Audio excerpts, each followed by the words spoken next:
very good morning to you. Well, today we turn to a couple of chapters, really. Well, chapter and a half at least, which is all about giving and about money. It's a topic we have to cover at some point or other, and here it comes in chapter 8 of 2 Corinthians. And I'll just read you these couple of verses at the beginning of chapter 8. We want you to know, brethren, about the grace of God, which has been shown in the churches of Macedonia. For in a severe test of affliction, their abundance of joy and their extreme poverty have overflowed in a wealth of liberality on their part. For they gave according to their means, as I can testify, and beyond their means, of their own free will, begging us earnestly for the favour of taking part in the relief of the saints. So this is talking about the churches that were in Macedonia. Corinth, of course, was not in Macedonia, it was in Greece.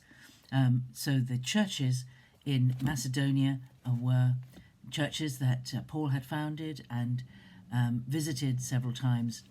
And they had heard of a need, and even though it says in verse 2, they were had extreme poverty themselves, they begged Paul for the joy of giving to the relief of the saints.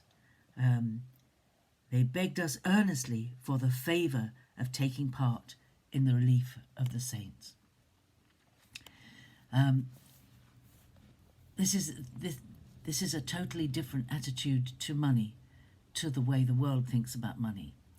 The world thinks about giving to others as being something we do out of our plenty.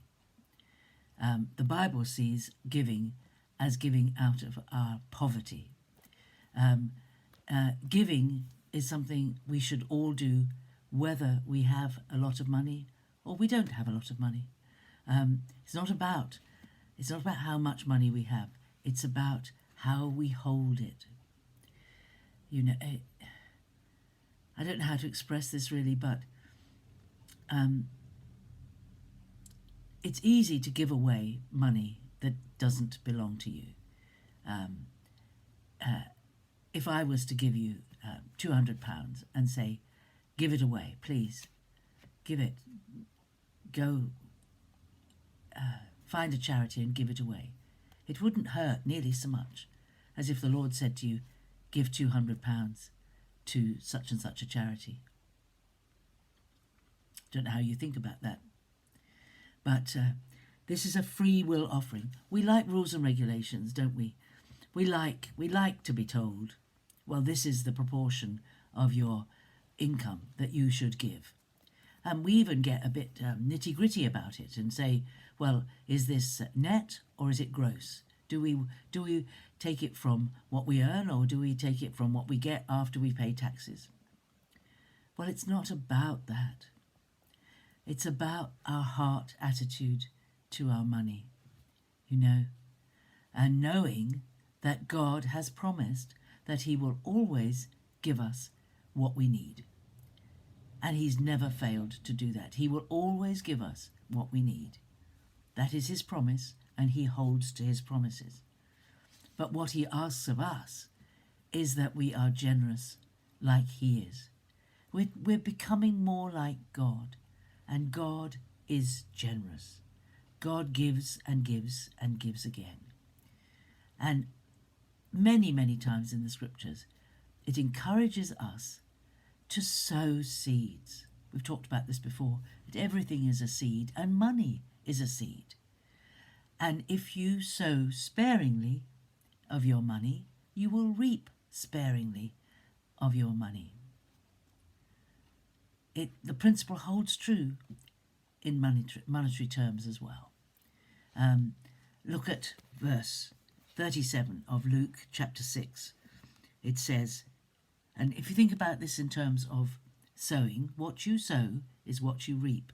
That's what the Bible says. And in verse 37 of Luke 6 it says, judge not, and you will not be judged. In other words, if you give out judgment of other people, that's what you'll get back. And if you don't judge them, you won't be judged. If you condemn not, and you will not be condemned. What you do to others, you'll get back to you. Forgive, and you will be forgiven. Give, and it will be given to you. Good measure, pressed down, shaken together, running over, will be put into your lap, for the measure you give will be the measure you get back. You think about a cup or a container, and you fill it to the brim, but then you shake it. You shake it so that the air between the granules and everything disappears. And then you find you can put more in. Well, this is God's return to us, is like that.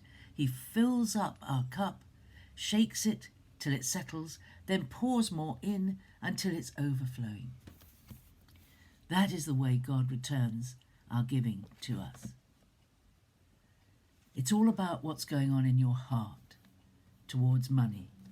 And for Paul, this lovely thing that he says about these Macedonians in 2 Corinthians 8, he says, they were begging us earnestly for the favour of taking part in the relief of the saints. They didn't see this as an obligation or something they should do to please Paul. They were begging him to take the money because they wanted the privilege of contributing to the needs of others. And they were not expecting a return. They were giving a free will gift. And this is what our attitude to money should be. We should hold money lightly, just like we hold all material possessions lightly, because when we get called home, we won't take any of it with us. And the only amount of it that will be worth anything will be what we invest in the things of the kingdom, to build the kingdom up. And what we invest in good things, we will lay up treasure in heaven as we do that. But we won't take the money with us.